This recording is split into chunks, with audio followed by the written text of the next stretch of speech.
Welcome to episode number 30 of the Inside Real Estate Podcast. Today, we have Dawna Eshleman on. Hi, Dawna. How are you? Hello. I'm great. How are you? Good.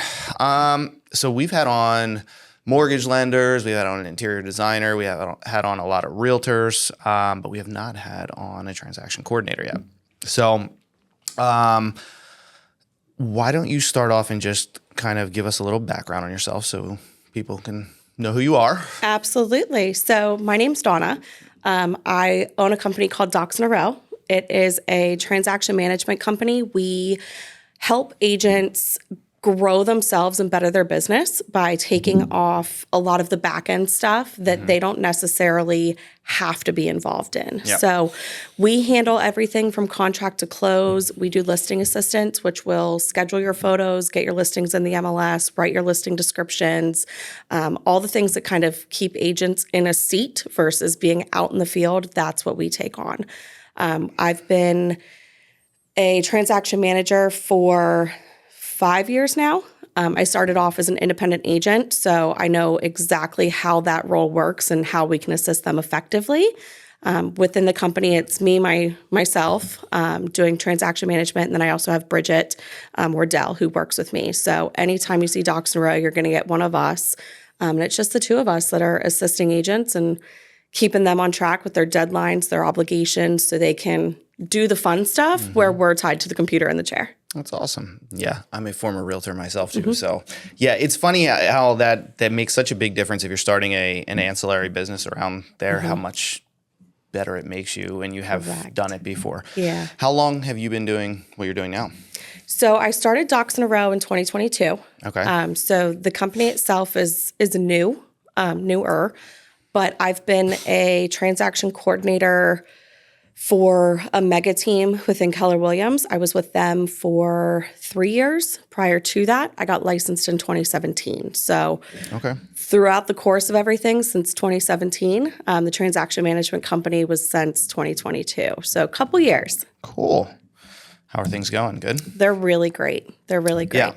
So talk about, so there's a lot of aspects to it, right? So agents have, whether you're on a team or you're by yourself, there's a lot of other pieces and you can't do it all yourself. Right? Absolutely. So what,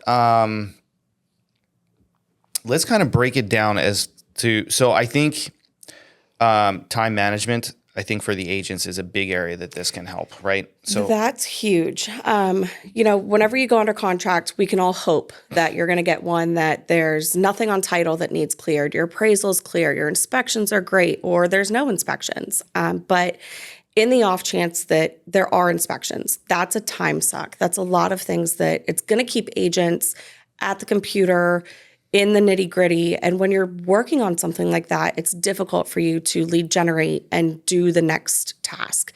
And that's what creates those ebbs and flows that agents see where they're really busy and then they're really slow and then they're really busy.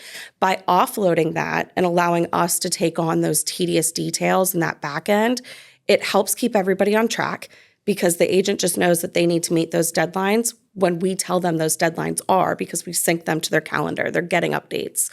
But then it also allows us to be hands-on with the client, and the client knows that no matter what, they can call and somebody's going to answer, whether that be the agent or myself or Bridget. They always have somebody that they can reach. They're never going to hear, hey, I'm in a closing, I'll get back to you when I can. Okay. So it allows the agents to really offload the time-consuming things that they don't need to be there for. Yeah, I remember that. The stuff that you do is the stuff I hated doing. Yeah, most do. Yeah. And that's what's great is agents are super happy, bubbly people. I'm a super happy, bubbly person, but I like those nitty-gritty details. I get excited whenever I see that there's issues on title that I know how to clear. More power to you. Most agents see an issue on title and they're like, oh no. Yeah. So it's really the best of both worlds. Cool. So with that, let's take a look at what a real estate transaction kind of deals with, right? So let's say they're doing a lot of running around. Let's start with like a buyer, right? So for example, they're doing a lot of running around.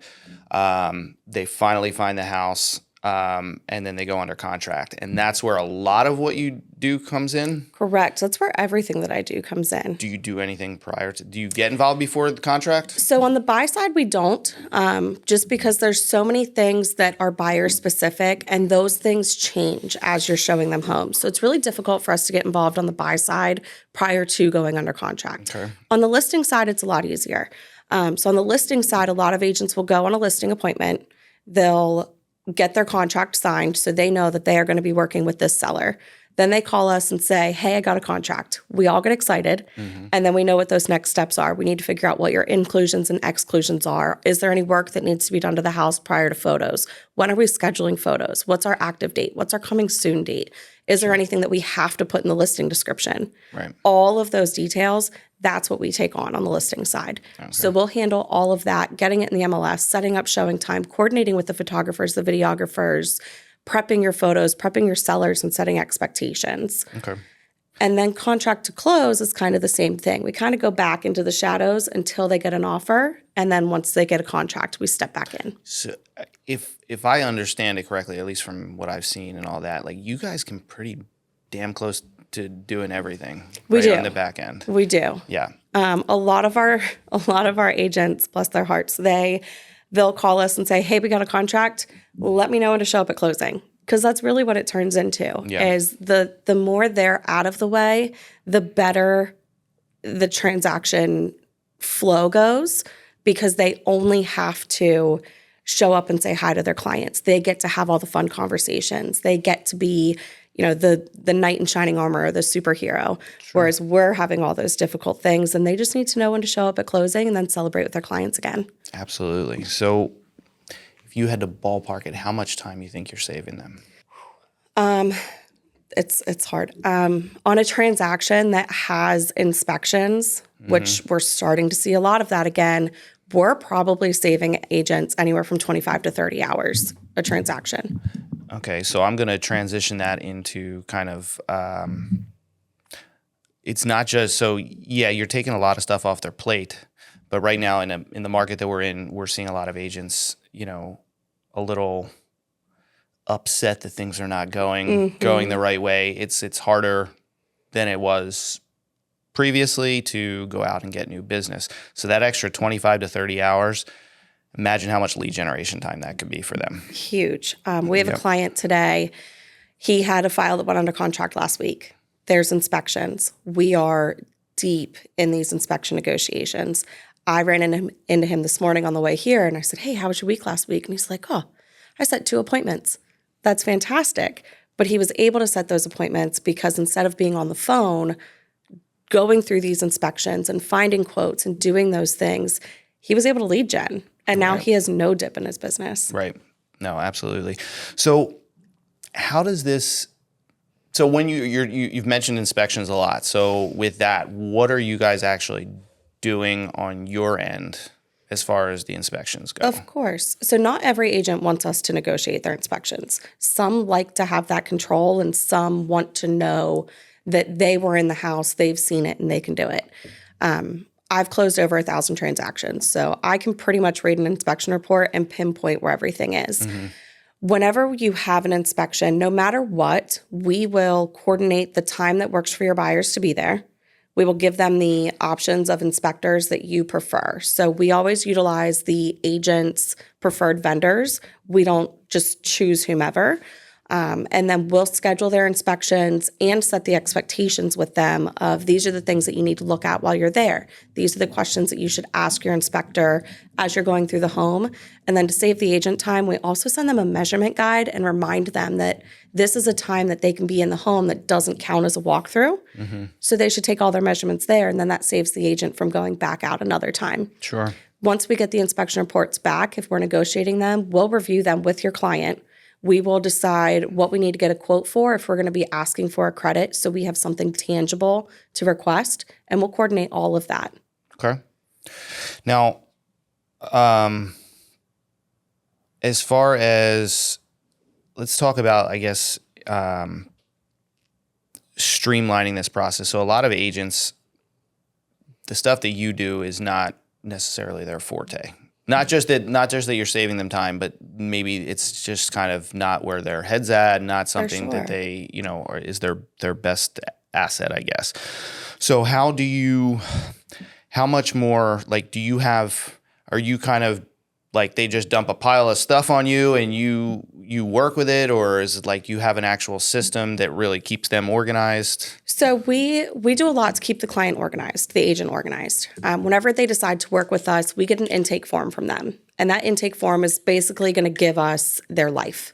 It's going to tell us who their preferred vendors are, who they want to use for photos, who they're going to use for title, who they would prefer for inspections, who they prefer for photography. It's going to give us all of their vendors, all of their logins, all of their information. So when they do go under contract, I don't have to ask them every single time, who do you want to use for this?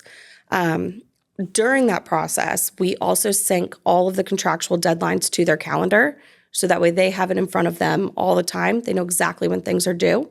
And then they also get a summary email every Friday of this is what's taken place this week. These are the things that have been communicated. These are things that you might get asked over the weekend. That way they feel empowered to answer those questions versus saying, Dawn will be back in on Monday. Just call her then. Cool. It gives them that ability to be hands-off, but also understand what's going on. How hands-off can they be? Very. Very. Okay. Very. So out of the clientele that you have currently, how many of them trust you enough to be as hands-off as you can give them? So right now we're working with about 45 agents that are full-time. So we consider full-time anybody that's doing 10 or more deals a year. Okay. So we have about 45 agents that are full-time. And of those 45, I would say 40 of them, we are doing their inspections. We are the point of contact. They defer any question to us. And they really just sit back and make sure that things got done on time. And then they just kind of show up at closing and call it a day. Okay. So I've had a client that he is a one-man show. Mm-hmm. He has a few supporting pieces around him, and he does a good amount of business, but he is like his supporting pieces are really come down to like sometimes he'll ask us to like, hey, can you help me out with this? Something technical, whatever. Like, yeah, I mean, to a point, we'll do that for people. And in other cases, he'll ask another agent in his office and sometimes pays them like hundreds of dollars to just help him out with such a small, like one-piece aspect to the process, right? Mm-hmm. And I mentioned to him, this was before I knew you, I mentioned to him that I said, why don't you go with a transaction coordinator? Because they do a lot, right? Mm-hmm.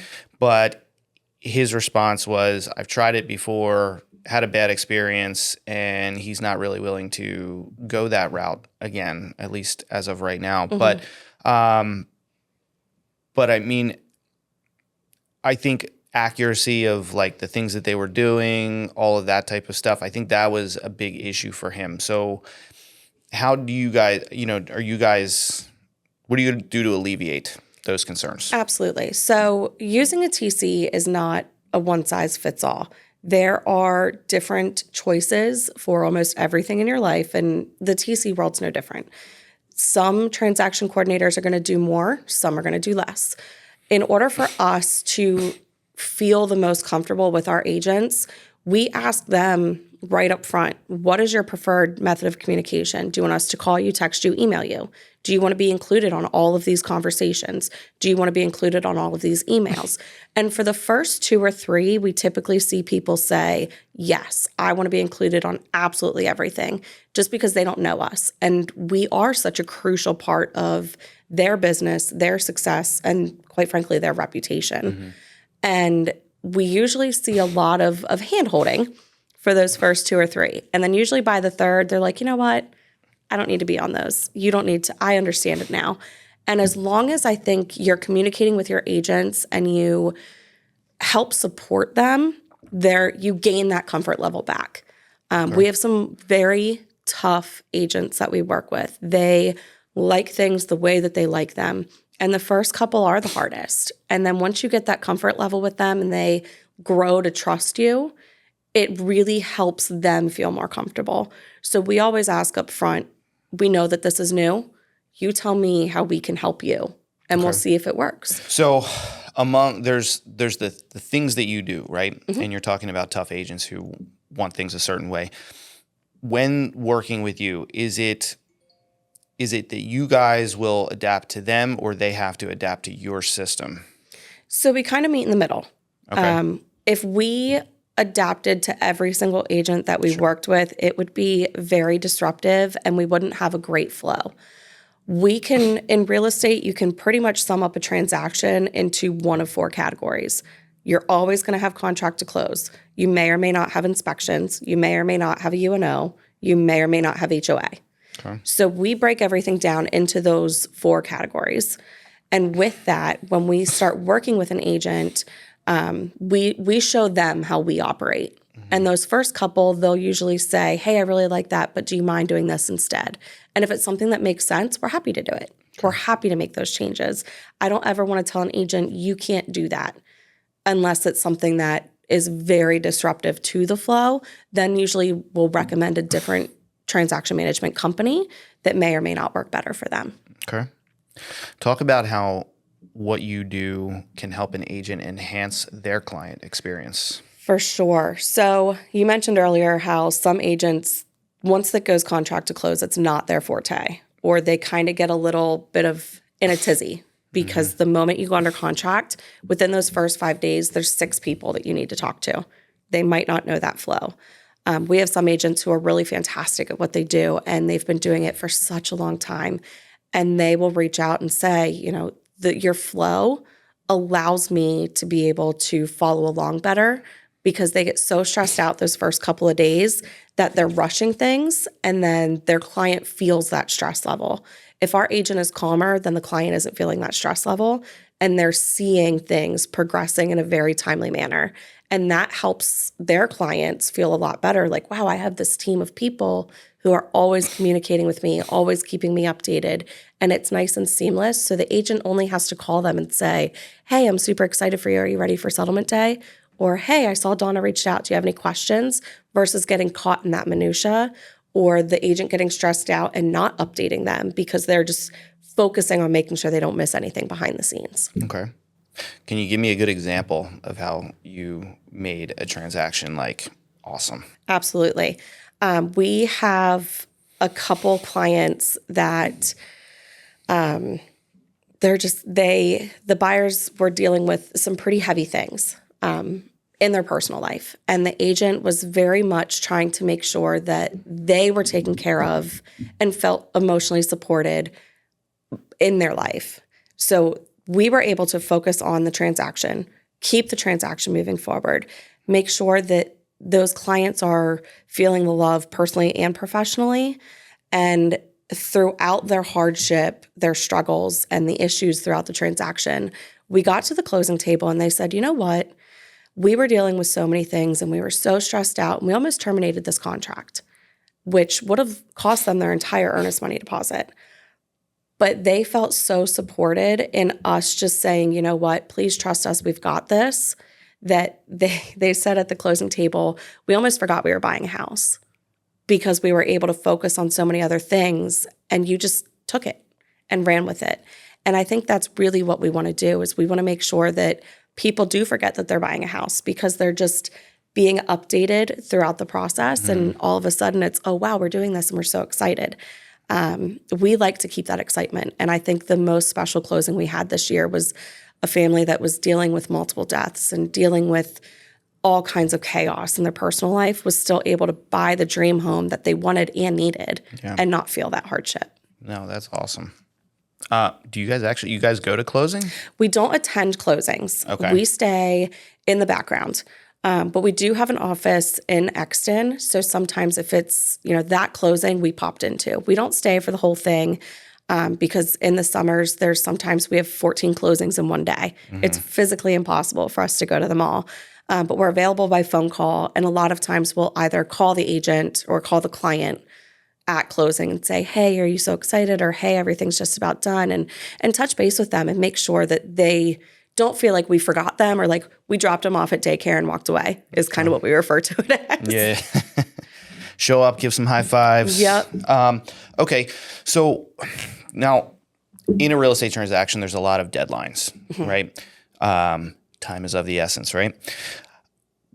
Have you ever had an instance where you were able to help an agent get, I know agents, once in a while, I guess they're going to miss because there's so much going on, might miss a deadline. So have you ever been able to mitigate that for somebody? I mean, I know you do on a regular basis, but For sure. Yeah. I mean, people are people. We're all human. We're not robots. Things happen. Accidents happen. We do what we can to make sure that you understand the deadlines just as well as we do. So part of simplifying that is first and foremost, making sure that that deadline is on your calendar so you know it's there.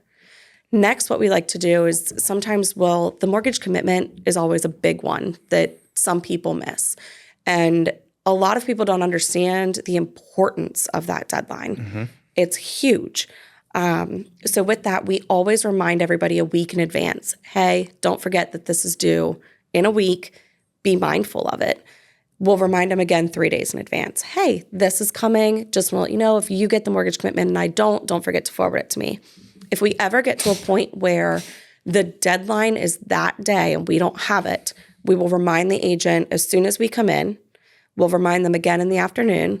And then if we don't have what we need in order to meet that deadline by 2:00, we're sending out a change in terms preemptively to make sure that we can extend that date so we're not falling into a position where we're going to miss a deadline.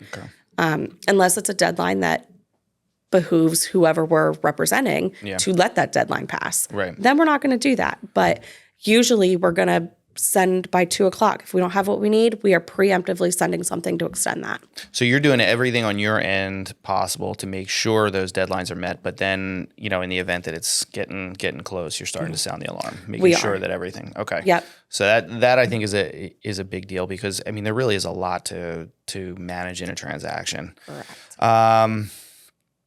Okay. How much easier is it knowing what it's like to be a realtor, right? How much easier is it for you to do all of that stuff, being that that's like your focus versus, is it still tough on your end or is it like way easier because that's just the part that you do now? It's a lot easier because we're able to stay in our lane, right? So we hear these things all the time. Too many chefs, not enough cooks, things like that. Or, our biggest thing is stay in your lane. We have a lot of times where agents will come in and say, hey, I went ahead and did this, not realizing that it was already done. And now we're kind of duplicating those things. If we only have this much to focus on, then there's no disruptive workflows. There's no outlying things that allow us to get distracted.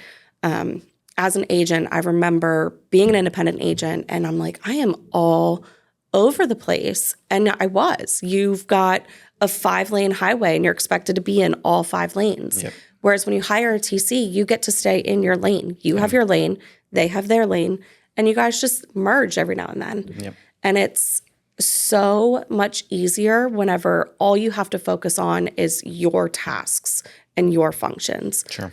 And then the agent can focus on lead generation and showing houses if they choose. Maybe they have a showing agent.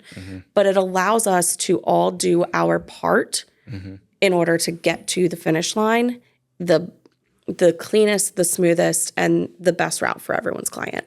Cool. Everybody wants to talk about work-life balance, right? And I think if you're in real estate, you kind of missed the boat on that one. But but a lot of agents, like you kind of have to be to some level, depending on the scenario, be like 24/7, right? For sure. How is that on your guys' end? So we are not 24/7. We are Monday through Friday, 9 to 4. Okay. We stay pretty much in those guidelines.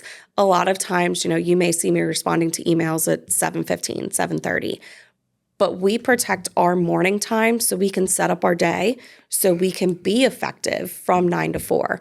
We're there at your beck and call. You call us, we answer Monday through Friday. But on the weekends, with what we do, we're dealing with lenders and title companies. And a lot of our agents build in a holiday weekend clause. So any deadline that falls on a holiday weekend, it gets bumped to the next business day. Your title companies are closed on the weekends. Right. They're closed in the evenings. Yeah, that's true. Depending on who your lender is, they may or may not be working in the evenings or on the weekends. Yeah. So for what we do, We give our agents our everything Monday through Friday. And then the weekends is our time with our families. Yeah. And I guess if you're on top of it, it probably helps Correct. keep it within those Yep. ranges. Okay. Yeah. All right. What tell us a story about the hardest transaction you ever had to deal with, or one that's really hard you can think of. We've had a couple. We've had a few doozies the past 2 weeks even. I think it's always hard whenever you've got somebody who wants to sell and somebody who doesn't. We've had a file that closed a couple weeks ago that every time we turned around, it was something new. And I kept telling the seller, listen, it's fine. This is not the worst. I've dealt with worse. And about halfway through that transaction, I was like, you know what? This might actually be the worst. They were selling their house. It was a divorce situation. He was not wanting to move. She needed to sell. He fell into some trouble with the law to where we were concerned, can we sell? There were liens that showed up on title that we weren't sure that we could clear. It was genuinely one thing after the other. Then we get to closing and the seller didn't fully move out. So everything that could go wrong, no matter how hard we tried, went wrong. Okay. And Mrs. Seller, bless her heart, was just, how can I help? What can I do? And it wasn't any of her fault. She had already moved out. And we finally got to the closing table, and the seller, the husband, had not moved out. So, of course, when you show up to a property and it's supposed to be empty and it's not, now people are looking for concessions. Yeah. So he was not agreeable to it. We couldn't get it done. And it was at risk of not closing. The doozy was she was home sale contingent. So if she didn't sell this house, she couldn't buy her house. So we said, you know what? We'll just give a credit. Well, of course, they decided to close at the house and not at a title company. So we can't print new docs. We can't update the documents. We can't do a credit. So she says, why don't we Venmo? Well, it's her first time using Venmo. So she couldn't, because they have a verification process you have to go to. So finally I said, listen, I'm helping you buy. I'm helping you sell. Your agent is not in the country right now, which we all knew. It wasn't a surprise. I said, here's what I'm going to do. I'm going to Venmo this person the money for this credit. You bring me a check in a couple hours and we'll call it a day. I felt so bad for this poor woman. She just wanted to sell her house and move on. And it didn't matter what happened, whether it was the law or not moving out or not accepting the offer initially. The other party on the file just didn't want to sell. Yeah. And it became almost comical how many things went wrong up into the closing table. And fortunately, the agent came back and he was like, I'm sorry, what happened? Yeah. And I had to fill him in. He's like, wow, that's a new one, but we got it. So, I think with hiring a TC, you've got more than one head to come up with solutions and find a problem. Yeah, I've third party witnessed that happen a few times with a TC. Yeah. Yep. So it was one that was rough. Hey, but you got it there. We got it. How would you sell yourself to a listing or buy-side agent? Absolutely. So hiring a TC is going to get you the closest thing to that work-life balance that you want. We will free up your time. We will help you be a better agent, be a better business owner, and be more present with your families and your clients. Okay. By hiring a TC, you save so many hours, but it's not just about the hours that you save. You're also no longer on an island. You've got a team of people. And I think where we really see the most success are those agents that are teetering. They're too busy to do it on their own, but they're not so busy that they need all of the benefits of a team. And that's where we see a lot of our agents come in. They need extra help. They need those second set of eyes. And I think in today's age, with all of the lawsuits and all of the changes, it's so important to have somebody on your side who understands these contracts at a level that you may not, because you're doing, an agent may only be doing 5 deals a year or 35 deals a year. My company is going to close 550 deals this year. We've seen it. Yeah. We know it. And that allows you to be a part of that. Sure. You said something in there, you help them be better business owners. In my experience, that is one of the biggest hurdles that agents have to get over, because you have agents that are actually running businesses, and then you have agents that are just selling houses, right? A lot of them don't know how to be good business owners. Dive in a little deeper on that. How are you helping them be a better business owner? Of course. So I think part of being a business owner, you understand the day-to-day functions, and you make those functions a habit. So some people are just selling houses, like you said. They're showing up somewhere and hoping somebody calls them. That's not sustainable. That's not running your business. Being a business owner, you are proactive. You are not reactive. So if we are taking off all of the things that keep you tied to that computer, you're able to grow your business and be proactive. You're able to do lead generation. You're able to make sure that your accounting is done. You're able to make sure that your funds are allocated appropriately, because you have the time to look at your books. You have the time to have books. You gain all of this time to focus on growing your business and the number of sales that you do. And I think that is huge for so many agents, that they wait for somebody to call them versus doing the tasks and the functions to be in front of people so they get that phone call. Okay. And that's where we can help. And I think once you realize that you have a business, there's a sense of empowerment that comes with that. And our agents get excited and just naturally ramp up. Okay. Now, having been an agent, doing what you're doing now, and I know the answer you're going to want to give, but let's just be objective here. And is it better to use a company like yours, or is it worth it to pay a salary and have somebody on staff? There is a very fine balance with that. I have told agents to not hire me because they need somebody on staff. I think it depends on what you need. If you want to do the social media and you want to do the newsletters and you want somebody managing your database, that's an admin. That's not a TC.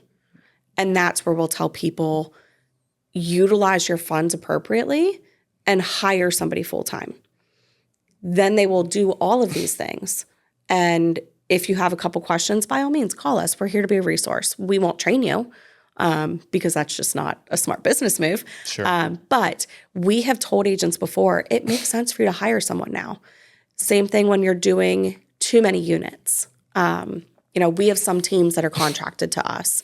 Once it hits a certain point, it doesn't make sense for them to contract to us because they can get a salary for that. I think part of the reason that Docs in a Row is so successful is we're honest.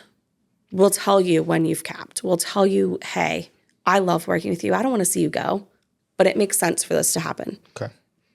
Does it ever actually, cost-wise, make sense when they hit a certain volume to pay a salary? For sure. So, and it's really with our teams that we see. So we have 4 teams, and some of them are mega teams. So when you're paying per file, once your pay per file exceeds a certain number of files that you're doing, you could have somebody on salary for that's going to do more than what we do. Yeah. Now it will spread them thinner because they are no longer in their lane. Now they're responsible for 3 lanes of that 5-lane highway, but it might make sense. Yeah. So for our teams, we absolutely will tell you, hey, it's time. Yeah. And that's how we've helped some teams grow. I would think it would have to go pretty far, though. It does. You can probably. I was just, and I don't know exactly the number, but like you're all the people that do what you do, it's all ballpark in the same range, at least what I've seen. But yeah, I mean, for at least a good while. Usually about 85 units. Once you start doing about 85 units a year, that's where it might start make sense to hire someone full time. Okay. Anything less than that, it makes sense to hire a company. Yeah, 100%. Okay. So what else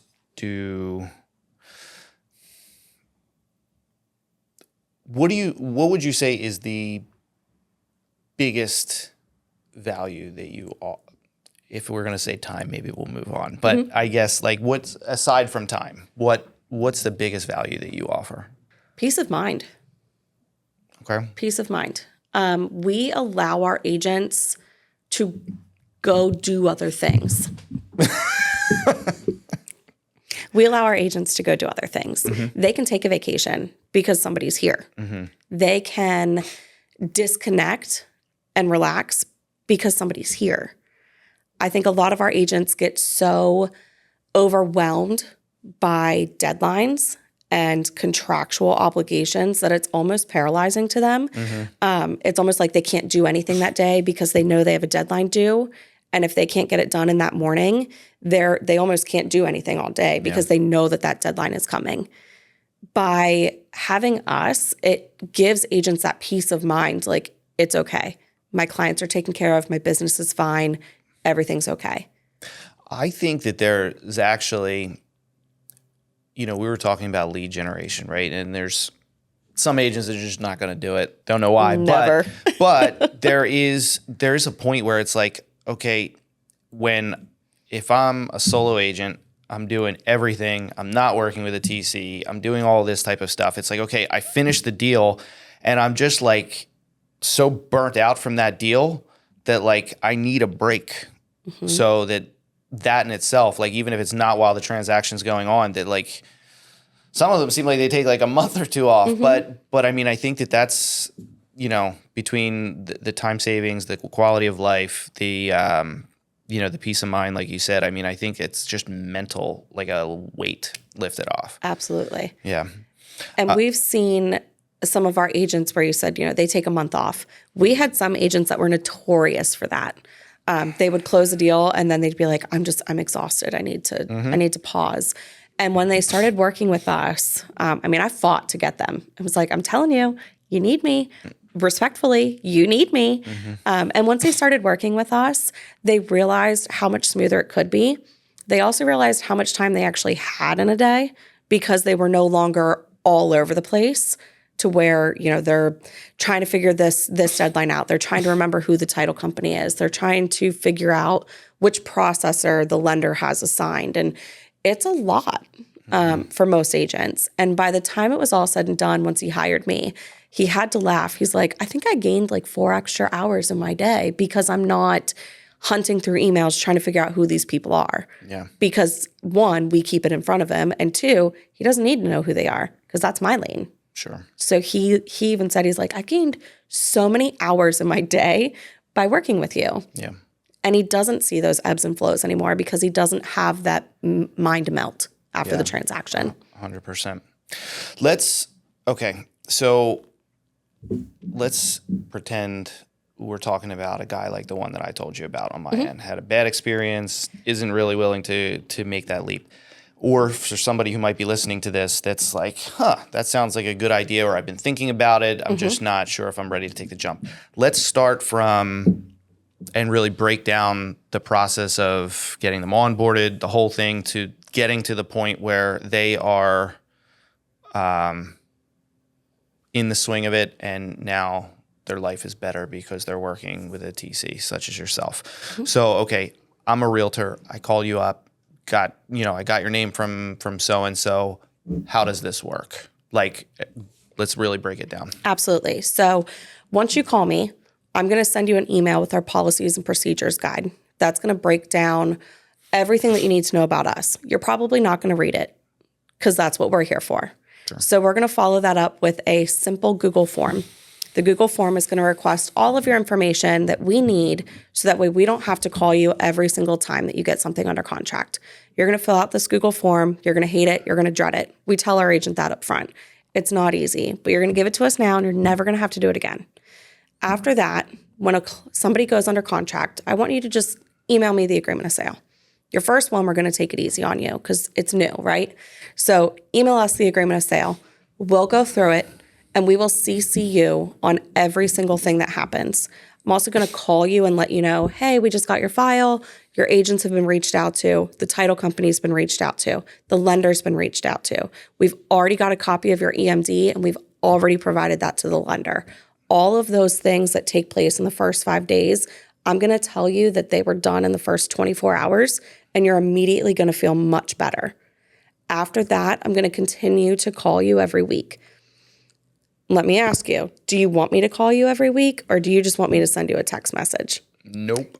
Got it. So I'm going to just shoot you a calm little reminder every weekly. This is where we're at. This is where things are. Just light updates. Light updates. I don't want to overwhelm you because chances are we are going to communicate with your clients way more than you have ever communicated with your clients. And that's fine. But we want you to know that we're still here and everything we do is strategically timed so that way the clients aren't asking you things. One thing that I'm going to ask from you, Mr. Agent, if a client reaches out to you, just forward the email to me. You don't have to put pleasantries in there. You don't have to respond. Just forward the email to me. Because if you continue to respond to your client, they're never going to come to us. They're going to keep going to you. So anytime they reach out to you, just say, hey, I'm in a closing right now. Do you mind reaching out to Dawna? Or I'm at a showing. Your client's going to be okay with the fact that you're busy. Yeah.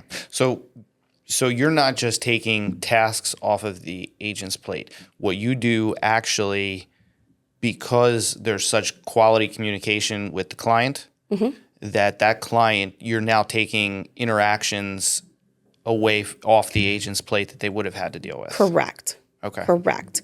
So a lot of things that agents get asked about, hey, can we do a walkthrough so we can get measurements? Can you find out who the utility companies are? Can you ask to see if they know the paint color? Those aren't things that are helping you grow as an agent. Sure. Those are absolutely back-end things. And those are things that we want your client to come to us with because chances are we're going to be informing them anyway, or we've already inquired in some manner to the agent. It's easier for us to do that versus have you do it. Because if you go and schedule a walkthrough and I don't know about it, well, contractually, we only get 2 walkthroughs. So if you're doing contractual things and we're not aware of it, then it creates a disruption. Whereas if your client is just coming to us with everything, we can kind of shuffle what questions stay with us, what questions need to go through you. And sometimes it's hey, Mr. Realtor, your client wants to know XYZ. Do you want me to give the agent a call or do you want to handle that? Okay. Most of the time we're going to handle it, but with a new person, I'm always going to give you the option. Okay. I don't want you to feel that we took everything from you and left you powerless. What about things like sellers do, like dealing with cleaners, landscapers, contractors? Are you guys involved with that too? We are. So from the listing side, getting people prepped. So we usually send a list of 3 just for legal purposes. I don't ever want to say use this cleaner and then that cleaner does something. Sure. So we usually send them a couple options. Hey, these are people that we've worked with because we have, and I'm very strict about my vendor list. If I get any kind of iffy review, we just won't work with them anymore. Okay. So most of our vendors that we use understand that they need to maintain that professionalism in the service that we provide as well. So anytime a seller says, I need a landscaper, I need a cleaner, I need to do this, we will either provide them the people that we work with, or if it's a vacant house, we'll say, are you okay with us scheduling that for you? And we just take care of it. Now, if I'm an agent and I have my preferred list, is that something you take from the agent during onboarding? I do. And then you'll work within that Rolodex? Correct. Okay. Yep. Cool. Yep. All right. What else? So at what point are they, they're going to feel the benefits in the first transaction? Correct. Basically immediately. Correct. And they might not feel it 100%. They're going to understand the benefits in the first transaction. They're not going to feel it until the second. Okay. Because their first transaction, you're going to be so used to doing it yourself. Naturally, you're going to do a lot of it yourself, or you're still going to try to, or you're still going to be more involved than you need to be. By the second one, you've already worked with us. You've seen what our messages look like, what our communication style is, and you know what to expect. So if somebody reaches out, if your buyer or seller reaches out to you, you know that that's coming from us. You know that that's in our pipeline. So you understand the benefits in the first, but you absolutely feel the benefits by that second. And then by the third, things are in working with you more fine-tuned and the system is greenlit. Basically good to go. Cool. Cogs are moving. That's awesome. If you were to talk to an agent right now, what would you say to them? I would tell them right now, everything you do today affects you in 2025. If it is on your goal in 2025 to meet with a TC, to hire a TC, to better your business and better your work life, you need to have those conversations today. Okay. If somebody calls you today, you can take on that business and you can start immediately? Right now, we are taking files for 2025. Okay. We're halfway through November. Chances of us getting new agents and new files before the end of the year are pretty slow. We have a very strict quality control. I will never take on more than I can. If it starts to get to a point where I'm stretching ourselves, we'll hire someone. We just sent out emails this morning asking all of our clients that we work with, how many files do you want to do next year? Because I don't want to be in a position where I thought we're going to do 550 and we're turning a corner and we're doing 675. I need to make sure we're set up for that. So right now, we're not taking any new clients, new files between now and the end of the year. Okay. We're onboarding people. That way, as soon as they get started in 2025, we're ready to roll. And files, you mean transactions? Correct. Okay. Yep. But you're getting, okay. Yep. So we'll onboard people right now, and then we'll start taking new files that close in 2025 from new agents, so new transactions. Cool. I think that's all that I have. We ask all of our guests to send us off with a positive message to the world. Positive message to the world. It's a tough one. I think the only positive message I can say is just be kind. You never know what people are going through. Be kind, smile. Smiling is just as good for you as it is everyone else. I love it. Thank you, Dawna. You're very welcome. Thank you. You're welcome. All right, that's it.